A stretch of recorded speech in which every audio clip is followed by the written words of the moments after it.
Again, Jigme, thanks for dropping in on the podcast today. Thank you so much for having me. Today, we're really exploring this idea of how we really feel in our heart like we're fitting in, or more importantly, most people feeling like they don't. So maybe we can just really address that first of all. Why is it that we feel like we don't fit in?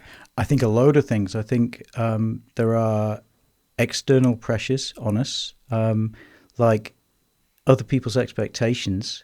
There's a pressure from outside, from other people's expectations, and from society in general to know your place.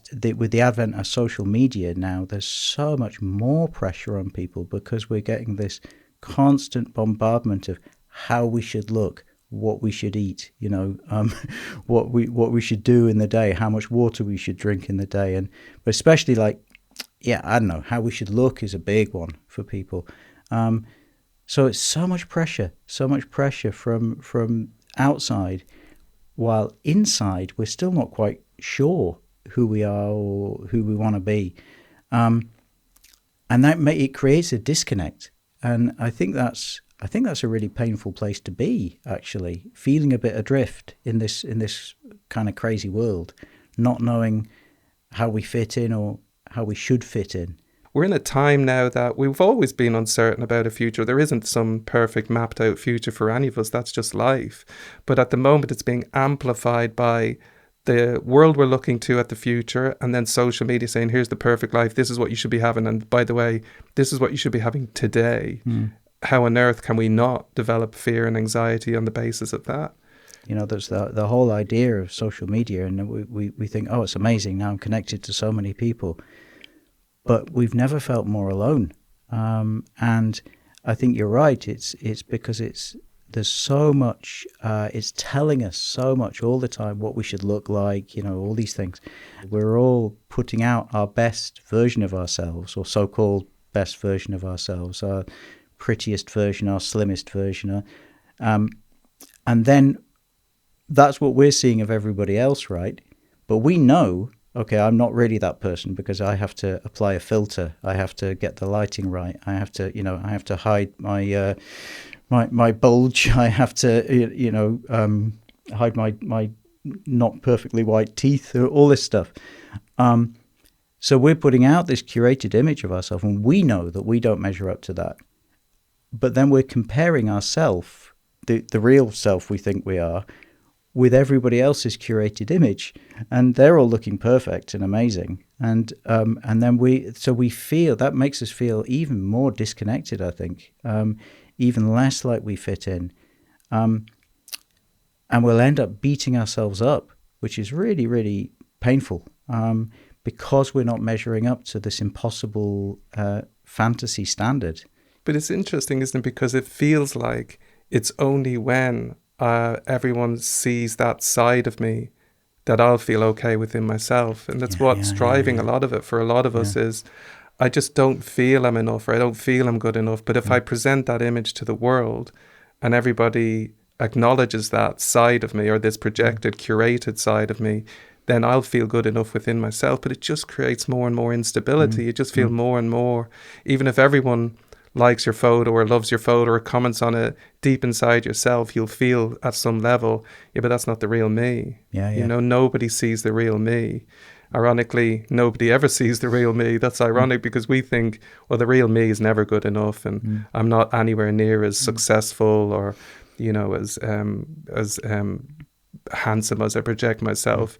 Actually, that's not the real me, but nobody ever sees that because it's just our own perception of ourselves.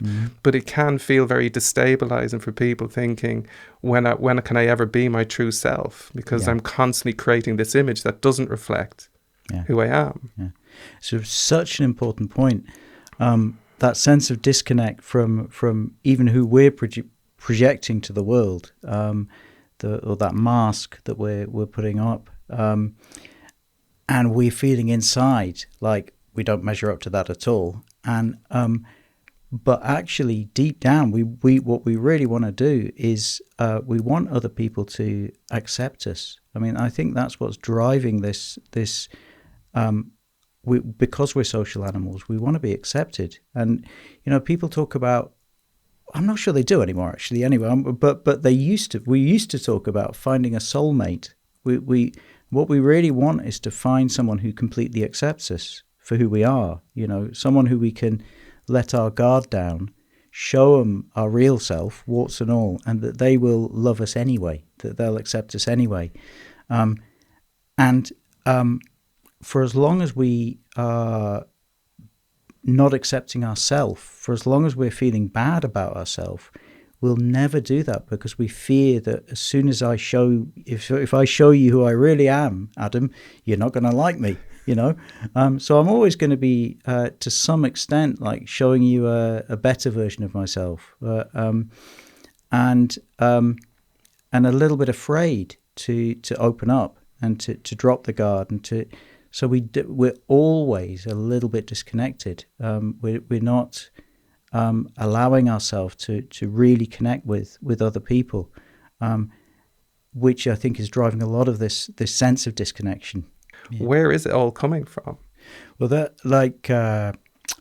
this bias we have towards listening to negative criticisms and things. I think that comes a lot because we have such a critical inner voice. We're constantly telling ourselves that we're at fault and that we don't measure up. I was talking to someone the other day, and she said, I thought it was great. She said, our thoughts are not truths, and but we buy into them. You know, if we've got these negative thoughts telling us all this negative stuff, we just accept that and believe that, and we build our sense of ourself, our self-image, based on this really critical negative thing. Then we feel we've got to hide. We've got to hide our true self from other people. So it's not surprising that we're feeling disconnected from the world around us, and a huge social anxiety that comes from that. I know people. I was talking to a guy just the other day, and he was telling me how he used to suffer from crippling social anxiety for exactly this reason. He was telling himself so much negative stuff about himself that he felt everybody else was would criticize him and judge him. Even if he walked out the door, he felt that other people were looking at him and judging his hair and his face and his clothes, and that actually led to him feeling so anxious, so unhappy that he couldn't get out of his own front door.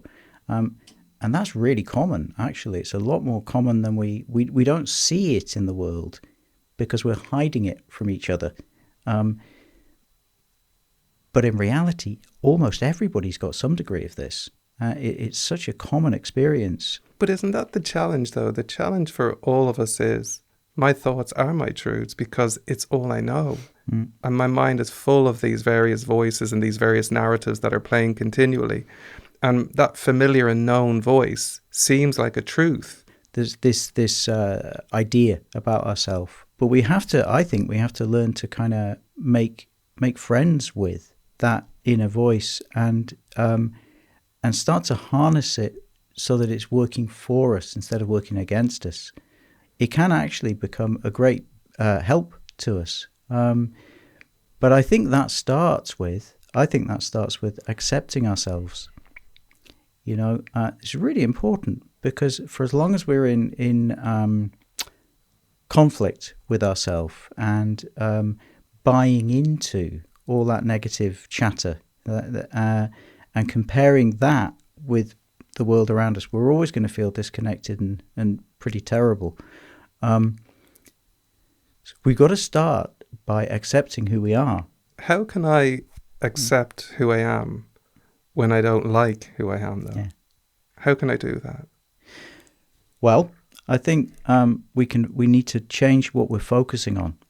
And for as long as we obsessively focus on our shortcomings or our perceived shortcomings and comparing ourselves against everybody else, we're always gonna feel that we don't like ourselves.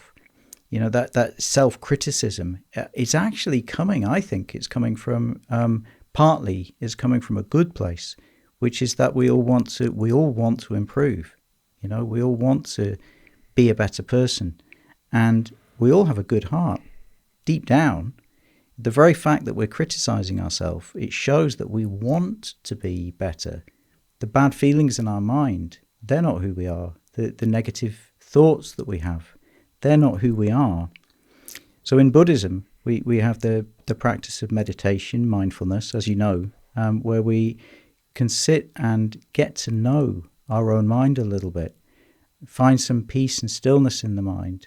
And that allows us to start to connect more with the good heart, with the potential that we have. So this, I think, is a really important, obviously I'll say this as a Buddhist teacher, but I found this to be really helpful. Instead of recognizing, no, I do want to be a good person. I do want to be a happy person. I do want to bring some benefit to the people around me. These are natural wishes for all of us.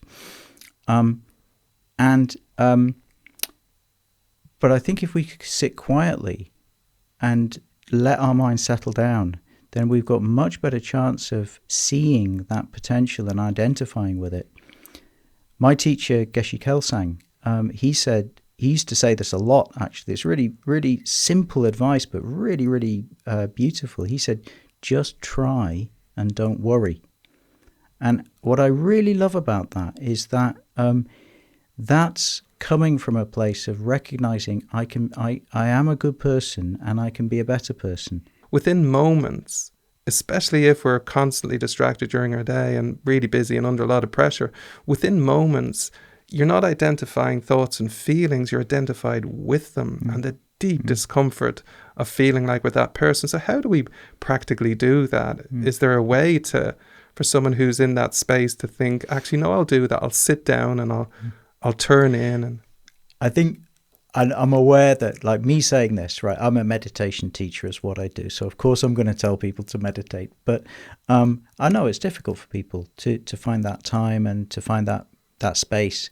But it doesn't have to be a long time. It really can be just taking a moment just to sit quietly and try and let your mind settle. And that's not an easy thing to do. Like I said before, right? But nothing that's beneficial is easy or quick. But just taking a few moments to sit, and yeah, we can focus on the breath, something like that. But something else I'd say just before this, I think that's important, because I know people are going to be thinking, "Hey, I'm never going to do that." But you can, anyone can do this. It really doesn't have to be a huge big deal. Just trying to find a little bit of peace in the mind and trying to connect with, instead of connecting with the negative thoughts, think, oh, the very fact that I'm beating myself up is coming from a good place. Like, I want to be better. I want to be happier. I want to be better. I want to be a good person. And that is your potential to be a good person. That the fact that you've got those wishes. So don't buy into, don't believe all that negative chatter that you're terrible, you're a loser, you'll never amount to anything. It's not true. Actually, it really isn't true. And you can find, no, I've got some good intentions here. I've got some good wishes. Identifying with that instead, and it takes time to do, but it gives us so much more confidence. Like Geshe Kelsang says, just try and don't worry. Then you think, well, I'm just trying, okay? And trying means you're going to be failing sometimes when you're trying something. And you can try a lot, you keep falling down, but you keep picking yourself back up, and you keep trying to over time, trying to do that, you're going to make some small changes, and they'll start to grow. You'll start to feel better about yourself and more confident about yourself. Anyway, I'm going into one of my meditation teachings now, but one thing I think that meditation has helped me to do is to find a bit more peace and confidence within myself, so that now also maybe trying to think about other people. So then I'm starting to identify more with that than with all those negative feelings. And when the negative feelings come, because of course they still do, and these still thinking I don't measure up, or I'm not a good enough person, or whatever this stuff is, it's a little bit easier for me to not buy into that and to think, hey, it's just some bad weather in the mind. There's just some clouds in my mind. They'll pass. I don't need to listen to them. I love what my friend said. My thoughts are not truths. This is just some. We say delusion actually in the Buddhist language. That delusions are like negative thoughts that aren't true, and if we buy into them, we'll be deluded by them. They're telling us something that's not true. So just disempowering that negative inner voice and turning it into something a bit more positive, telling yourself, no, I don't have to listen to this. I'm not a bad person. I'm not a loser. I actually have a good intention. So I'm trying my best. Everybody feels like this, I'm not out on my own. That's not a truth. I'm the same as everybody else, and so our heart's starting to open and we're starting to feel a bit more better about ourselves. If that was me listening today, and that is me listening today, when we all listen to that, we think, yeah, but, I still have to create this time and space to kind of really connect to that experience and to feel that. Let's say, for example, if I'm going to feel it more deeply and more resonantly, I need to create time and space to sit and meditate. But that's so difficult for me to do. Like, what are the practical things I can do when I sit to meditate and I turn in to all those faults and shortcomings arising within my mind? How can I create some distance and begin to see it differently? Is there a practical step I can take? Now I am giving a meditation teaching.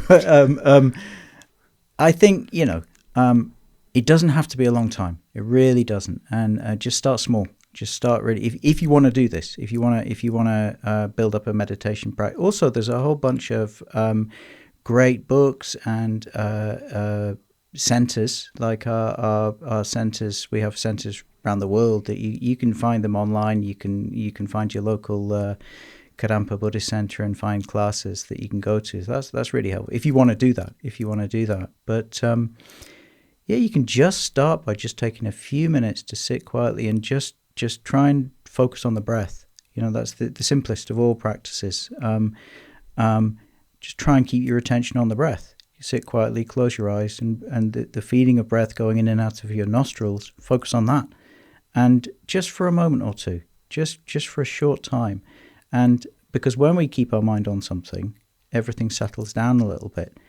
And but I know not everybody's going to want to do that, but it's a great thing to do. It is one of the kindest things you can do for yourself, actually, is to start to build a little bit of a meditation or mindfulness practice. But yeah, I think the important thing here is that we've got to learn not to buy into that negative speaking. So the benefit of doing a little bit of meditation is that it starts to give you a bit more control over your mind and a little bit more power to not follow those thoughts and to see the difference in your mind between the vast peaceful space of the mind and the storm clouds that pass through it, not identifying with those storm clouds.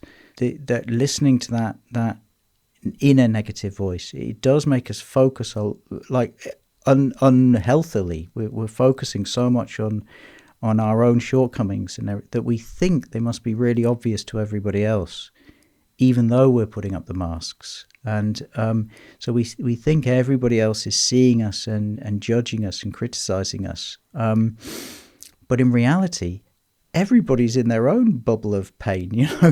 Everybody else is going around worrying about themselves. Nobody cares about what we look like. Nobody's looking at us and judging us. Generally speaking, that's why we have nightmares about being in a situation where everybody is looking at us. We're trying to feel good about ourselves, dependent on other people's approval. And I heard it. I don't know if you heard of this one, FOPO. Have you heard of that?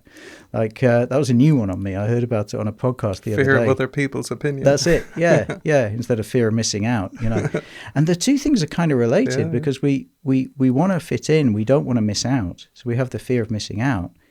But then we have a social anxiety that prevents us from getting into those, to mixing with other people and not missing out. because we have a fear of other people's opinions and how we'll be judged. But a lot of that is actually, it's like a pack of what's it called, like a house of cards. It's built on nothing. There's nothing actually there because people aren't looking at us and judging us.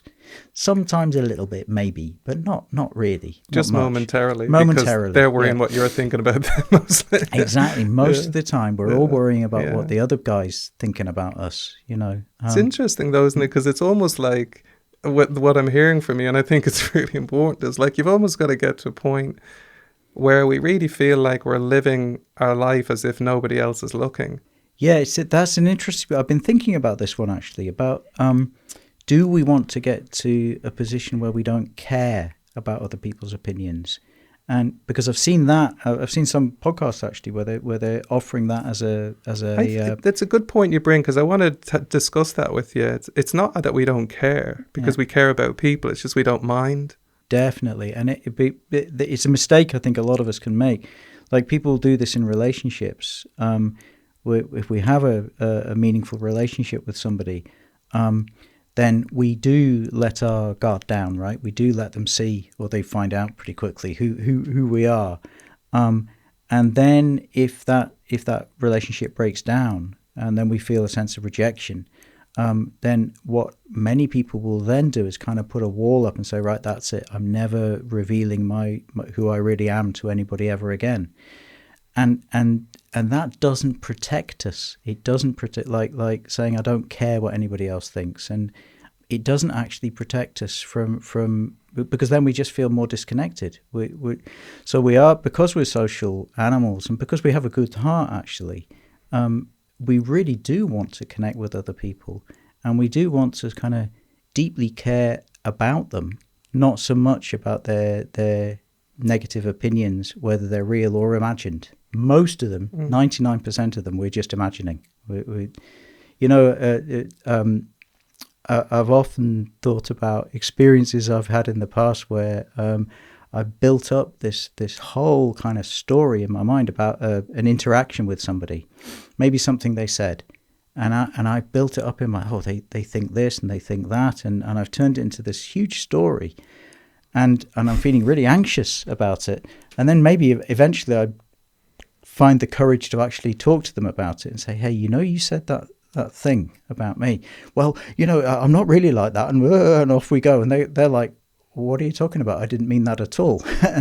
and we've created this whole elaborate story out of nothing, probably coming because of that negativity bias, right? And also because we think they're obsessively judging us, whereas they weren't talking about, maybe they weren't even talking about us, they were talking about something entirely different. They can't even remember what you said. They can't even remember. Yeah, that's usually the case, isn't it? They're like, I can't remember, because it wasn't a big deal for us, but we've turned it into, they hate me. They hate me. They can't stand my hairstyle or something, and they really don't like who I am. But it's good to be like really curious about that. Do you know what I mean? It's like the way... That aspect, like, like say your boss sends you an email and just says, can we meet tomorrow? And that's all they say. They don't even say best wishes, just can we meet tomorrow? And then, like you're saying, we get into this whole kind of drama in our mind of what they're going to say. I'm going to lose my job, and then we start to worry about, like, am I doing a good enough job? Am I good enough? And then the next morning they meet you and they say, I just wanted you to sort this little thing for me. And you're like, oh no. And it's that part of us that arises at that time, that what we want to do in this context, if we're really going to get to a place where we're really at peace with ourselves, is just to get really curious with respect to your own mind, as opposed to judgmental. Well, there's actually one other kind of main point that I wanted to throw into this conversation about, but I think it is, this is a practical thing as well. So, but an extra thing. Geshe Kelsang, our teacher Geshe Kelsang, he says, and I think it's really beautiful, our sense that we're an island and that we're completely disconnected from that bears no relation to reality. I'm paraphrasing, but he says in reality it's much closer to the truth to see ourselves as being like a cell in the vast body of life, because we do connect with other people, and we're not individuals completely separated. And I think we do have that sense. I think maybe the pandemic created some of this, because we were at a remove from other people, and then a lot more of our interactions did become digital and via social media and things. So we can feel like individuals, and then relating to this sea of other individuals. So we feel this sense of disconnect. But there's a beautiful meditation practice we can do, or just way of thinking, where we look at how we do actually depend upon everyone else for everything. I mean, for our food, and for the water that we drink, and for the cars that we drive, and the roads and the hospitals. All of these things are created by people. And why is that important? Because it means that actually we are connected on a really deep level with everything, the whole world around us. The whole world is connected, and just on a sort of scientific level, how all the plants in the world create the oxygen, and then we breathe the oxygen, and the animals, and everything is connected together. So the sense that we are separate, that actually bears no relation to reality. And I think it's a good thing to tell ourselves when we're feeling like we're on our own, we're separate, we're disconnected from everything. Just to do that little thought process. Like if you make yourself a cup of coffee in the morning, think about where that cup of coffee's come from, and how many different people and animals and plants and all, but certainly people were involved in bringing that cup of coffee to you. Somebody made the mug that you're drinking it from. Somebody grew the coffee, somebody picked the coffee, somebody shipped the coffee, somebody roasted the coffee.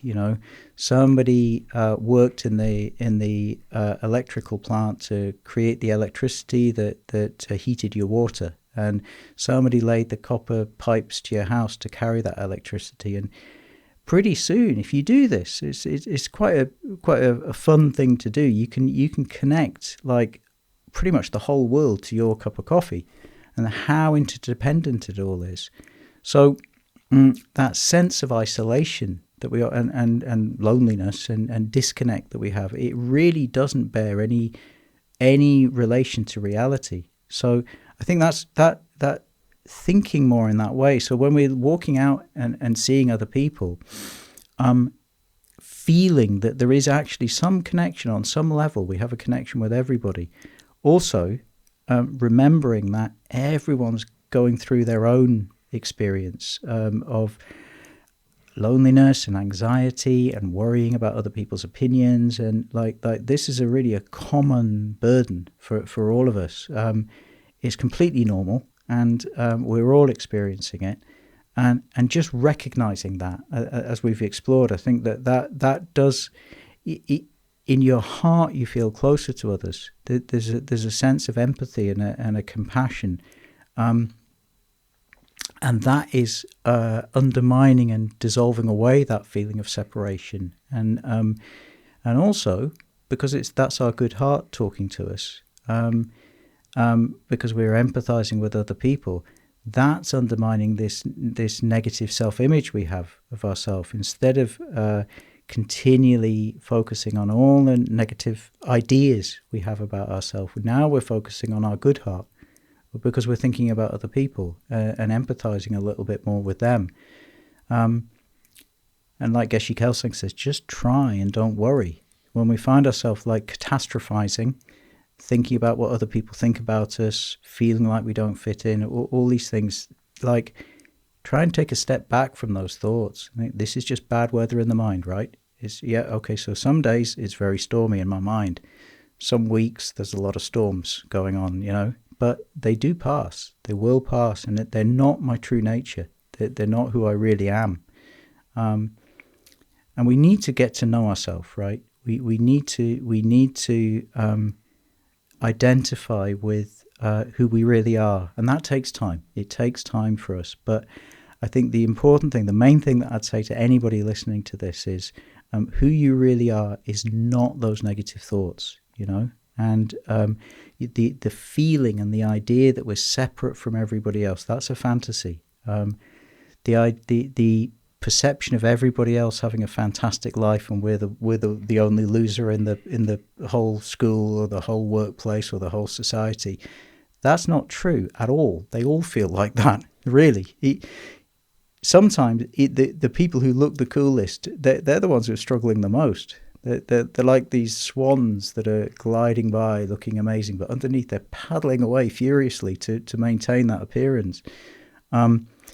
And thinking in these ways, I think, is just really helpful to feel a bit more at peace in ourselves and to feel a bit more connection with other people. Perfect. Again, Jigme, thanks so much for today. I think there's so much in there for folks. So hopefully everyone can take away something from that can help them in that journey and begin to at least start that journey to exploring that more and more. So thanks so much for dropping in today. Thank you, Adam. I've really enjoyed this. I feel like I hope it helps some people. Yeah. Thank you.